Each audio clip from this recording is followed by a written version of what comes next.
This is my review of Magic Pill by Johann Hari. And what I'd say in a nutshell is that it's brilliant with one fatal flaw. But the flaw is necessary to how important and what a good book this is. So let me explain what I mean. It's brilliant in the following ways. Okay, so it's really readable. I've read some really good books by doctors who know how to bring medical concepts to life with metaphors and things like this. But I've never read anything that is so informed from a layperson, and a layperson who can take really difficult concepts and distill them down so that they're not only clear to other people who aren't doctors, but also memorable. And he also brings the whole issue of the problem of weight loss drugs and how powerful they are. He really brings it to life, not just with stories, because lots of books do that, but this is where I think that it's just fantastic, is his unnerving honesty. Okay, he's had a compulsive eating issue all of his life, and he's not afraid to talk about that. A lot of people are like that. They're happy to talk about it, but he talks about it in such honest terms, even when it doesn't serve him. So there is one part of the book where he talks about how a friend basically sat down and eviscerated him because he was taking Ozempic, but he had doubts about it. And the conflict was around his health and his cardiovascular health. And she said to him, listen, all this talk about your health, it's not the most important thing for you. It's about all these other things, which he was a bit ashamed to admit. And he doesn't try and knock that argument down. He lays it out for us to make our own decisions. And he's willing to show himself in not such a favourable light, because the truth of the debate, and to get us to think about what we're doing, that's more important to him than how he looks, how he comes out.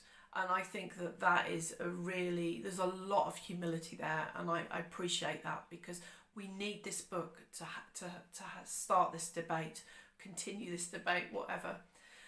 So what's its flaw? The flaw that I think is actually necessary to the book. Okay, so he comes to quite a depressing conclusion, and the conclusion is this: hey, you have to make a choice nowadays. Either we accept these weight loss drugs, or if we want to live without them as a society and not be sick, then we need governmental change. We need the food industry to be, curtailed in its powers. We need massive cultural and societal change to take place. Otherwise, we can't do anything. And I think he's completely wrong there. I am in successful recovery myself from compulsive eating. I've been coaching binge eaters for 10 years. And it is possible to put food out of a job while all around you, everyone is getting more and more compulsive. So I've just written some notes here. We can redirect our reward systems in the brain away from dependence on ultra-processed foods. We can do that ourselves, even when no one else is.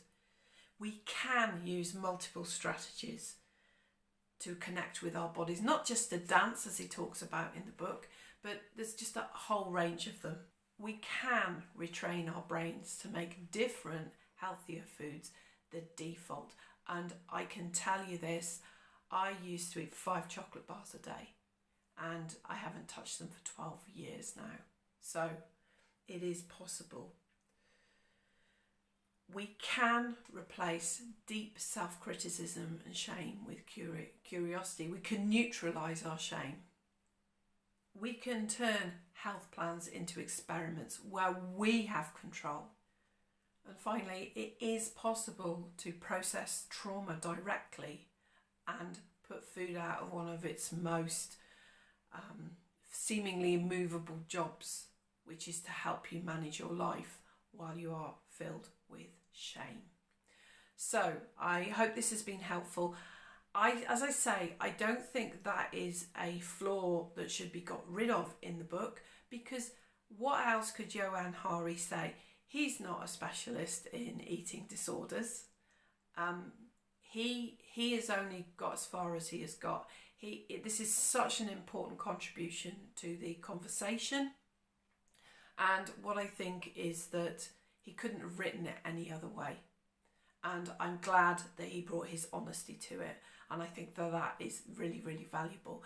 And I see this book as the beginning of a conversation around how we can put food out of a job, and how it is possible to do it even when society, government, food industry aren't any help.